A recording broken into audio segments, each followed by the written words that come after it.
তিনি সর্বকালের শ্রেষ্ঠ মানুষ, শ্রেষ্ঠ নবী, শ্রেষ্ঠ রসুল। তারা বাক স্বাধীনতার অজুহাত দিয়ে যতই তার ব্যাপারে মিথ্যা রটাবে, আমরা তত বেশি আমাদের বাক স্বাধীনতা প্রয়োগ করে তার ব্যাপারে সত্য ছড়িয়ে দেব।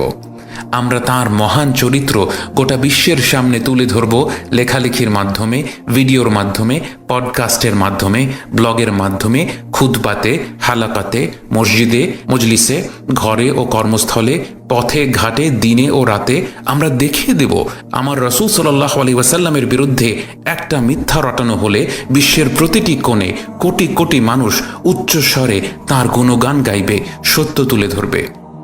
আমরা সুন্নত পালনের মাধ্যমে বিশ্বকে দেখিয়ে দেব কেন আমাদের নবীজি সাল্লাল্লাহু আলাইহি ওয়াসাল্লাম সৃষ্টি জগতের সবচেয়ে প্রশংসিত, সবচেয়ে প্রিয়, সবচেয়ে মহান সৃষ্টি।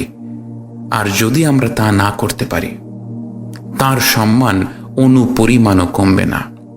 তার সম্মান রক্ষা করার ওয়াদা তো স্বয়ং বিশ্বজাহানের রবই করেছেন, বরং তখন আল্লাহ অন্য কাউকে বাছাই করে নেবেন তার হাবিব সাল্লাল্লাহু আলাইহি ওয়াসাল্লামের সম্মান রক্ষা করার জন্য, তার মর্যাদা আরও উন্নত করার জন্য।